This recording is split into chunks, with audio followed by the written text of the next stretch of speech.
Gilly, Freeway, Oschino, I pray that the Lord of your understanding brings you peace with your children that you lost. Right, right. A lot of that needs to be spoken about because a lot of pain comes from people losing children and losing sight of what's going on. Yeah, so right.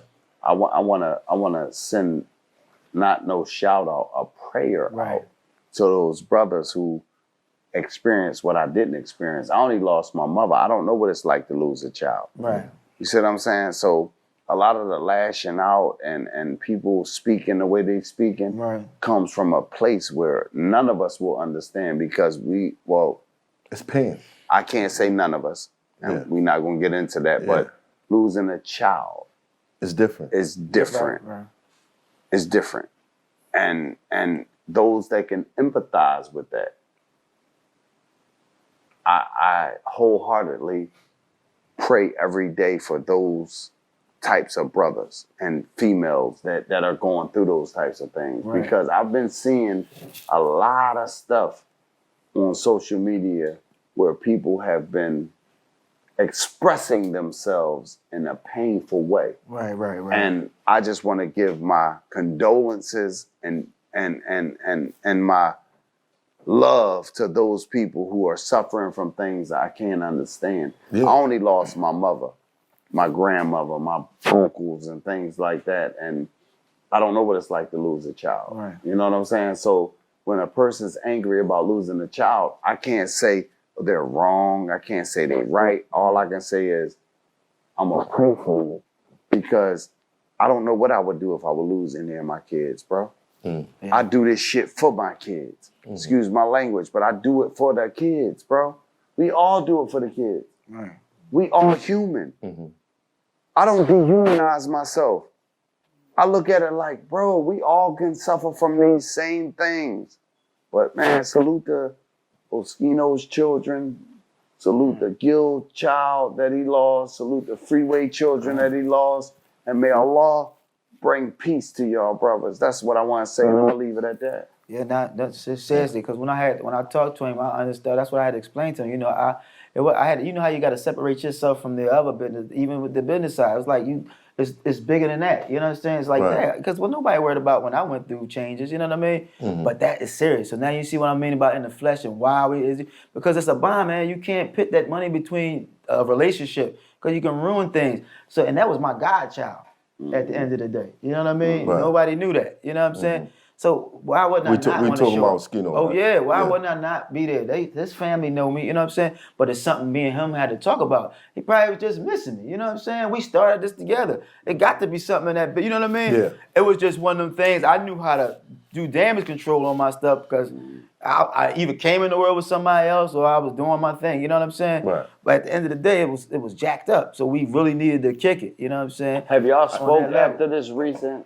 Like Yeah. Last time I was here, and I actually got on the phone with him like that, you know, outside of the Philly, you know, situation. No, because I know y'all brothers, you know what I'm saying? And I know you because, care about. that's like a whole different world out there. Right. But just to get on the phone with him and like, yo, you know, we could have been busted. I've been trying to do it before all this happened, but with that being said, when people lose their child, you're right. That's kind of jacked up. You know what I mean? It's like nobody can tell nobody how to deal grieve. with. It's not. It's not easy to deal with. And, you know, you get to a certain age, you know, you have your own shit going on, and sometimes you got blinders on. Right. Sometimes you're not even looking around like to see who left, who fell behind. Right. You know what I mean? And a lot of people just deal with their own shit. I know. And then when you look around, you're like, yo, why's my man bugging over there?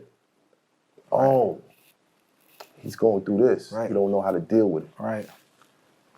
And that's what's because even with that, you got to block out the negativity. You know what I'm saying? Because I was dealing with a lot too. You know, people were sticking their cameras in my face and stuff. I couldn't even party.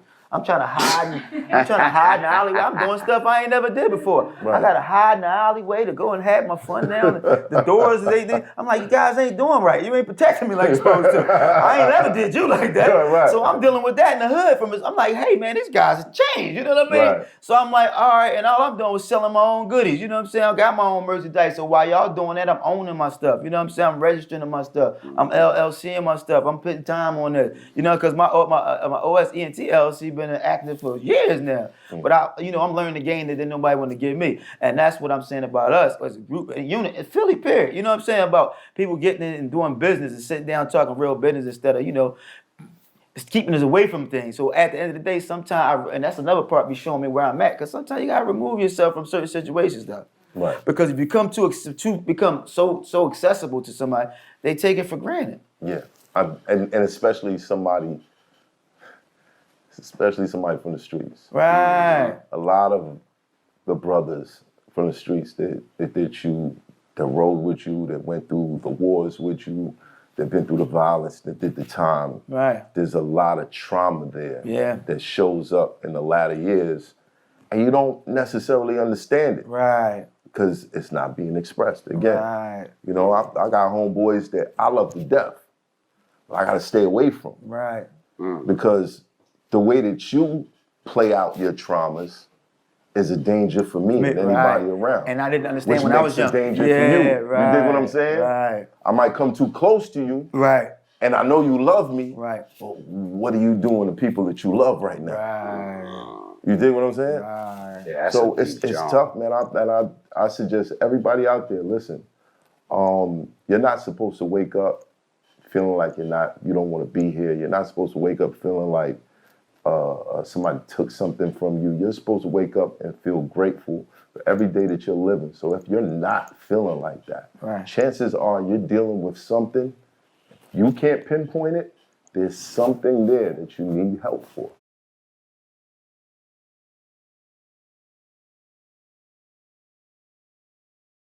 Your biggest fear came true. Your beloved pet is suddenly missing. Luckily, You need some help. And you're always welcome to come to Man to Man. I want to say this welcome. though, Sparks, and we haven't done this in 20-something years, right? And I'm glad that Mav, without knowing, did this for us, right? Right. I want to say this. I watched some of your interviews as of recently. I want to thank you for always giving me the props, and you know what I'm saying? Because I didn't know that you felt like that about me. Right. You know what I'm saying? Just like giving me the props on being a great artist and stuff like that. And for the things that we have been through for the 20 years as a man, I apologize, bro. It's all good. I want to tell you this. That's right. No, real rap, bro. I'm telling you that. Now look into this camera right here, bro. What's up? Philly, let's get our shit together. Go follow what this man got going on. He's trying to help the youth. Go follow what I got going on. Mav gave me an opportunity. This is different. Plus, they couldn't take that town away from. We knew they were great artists. Yeah, for sure. That's what be going on through the war. I wanted to.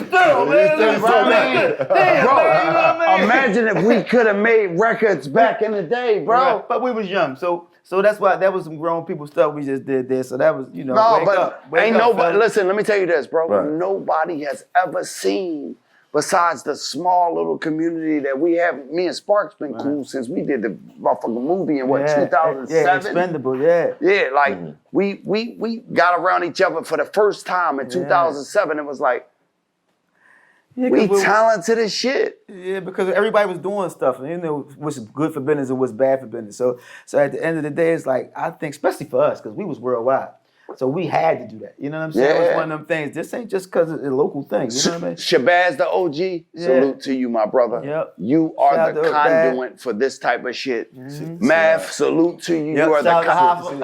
This is beautiful. Salute to you, brother. This is beautiful. You listen. But I gotta say this though. Walking through those moments, If you could go back and tell yourself, like, yo, don't do this, don't do that, to prevent certain things. Spade going to jail. Like the drama between the camps. What would you have changed? What would you have told each side? Like, Well, I couldn't do nothing about it because that was a the record deep was out. jump. I told him a long time he was being mean. They was being meanie weenies.